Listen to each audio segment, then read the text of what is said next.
Hi అందరికీ ఎలా ఉన్నారు? Welcome back to our channel. ఈరోజు మన వీడియో వచ్చేసి మీరు ఆల్రెడీ థంబ్నెయిల్ చూసే ఉంటారు కాబట్టి మీకు వీడియో ఏంటనేది అర్థమై ఉంటుంది.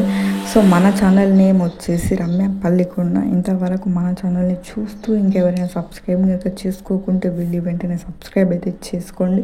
సో ఎందుకంటే నేను పెట్టే మంచి మంచి వీడియోస్ అనేది మీకు వస్తాయి. అలాగే పక్కన ఉన్న బెల్ ఐకాన్ కూడా ప్రెస్ చేసుకోండి, ఎందుకంటే నేను పెట్టే వీడియోస్ నోటిఫికేషన్ రూపంలో అయితే మీకు వస్తాయి. సో వెంటనే మీకైతే నేను వీడియో పెట్టగానే అలా మీకైతే వచ్చేస్తాయి. సో మరి ఈ వీడియోలో టాపిక్ ఏంటంటే, సో ఈరోజు నేను చేస్తున్న వీడియో దేని గురించి అంటే పెన్షన్స్కి సంబంధించి. సో పెన్షన్స్కి సంబంధించి ఒక చిన్న అప్డేట్ అయితే వచ్చింది.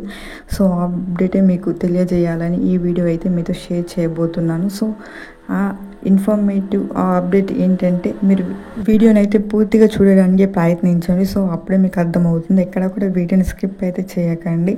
సో మనకి సీతక్క గారు అయితే మనకి ఒక ఇన్ఫర్మేటివ్ అప్డేట్, చిన్న అప్డేట్ అయితే ఇచ్చింది. సో మరి ఆ అప్డేట్ ఏంటంటే పెన్షన్స్కి ఎవరైతే అప్లై చేసుకున్నారో సో వారందరికీ ఎప్పుడు వస్తాయి అనేది చెప్పింది. అలాగే కొత్త పెన్షన్స్ ఎవరైనా అప్లై చేసుకొని వారు ఉంటే సో వాళ్ళందరూ ఎప్పుడు అప్లై చేసుకోవచ్చు అనే దానిపై కూడా తను మాట్లాడింది.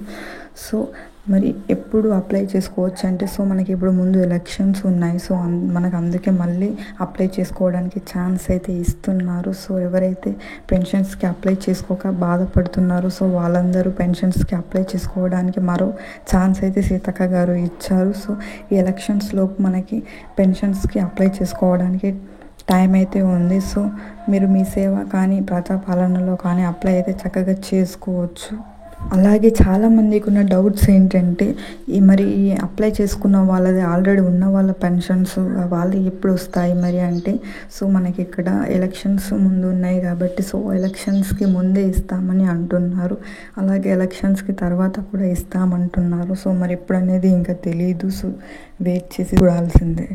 అలాగే ఇక్కడ మరొక విషయం ఏంటంటే మీ బ్యాంక్ అకౌంట్ అలాగే ఆధార్ రెండు లింక్ అయ్యాయా లేవా అనేది అయితే చూసి పెట్టుకోండి. సో ఇదన్నమాట మన వీడియో నచ్చితే లైక్ చేయండి. అలాగే ఎవరైతే అప్లై చేసుకున్నారో ఎవరైతే అప్లై చేసుకోబోతున్నారో ప్రతి ఒక్కరూ మీ రేషన్ కార్డ్స్ అయితే మీ దగ్గరలో ఉంచుకోండి. రేషన్ కార్డ్ అయితే కంపల్సరీ. Thank you.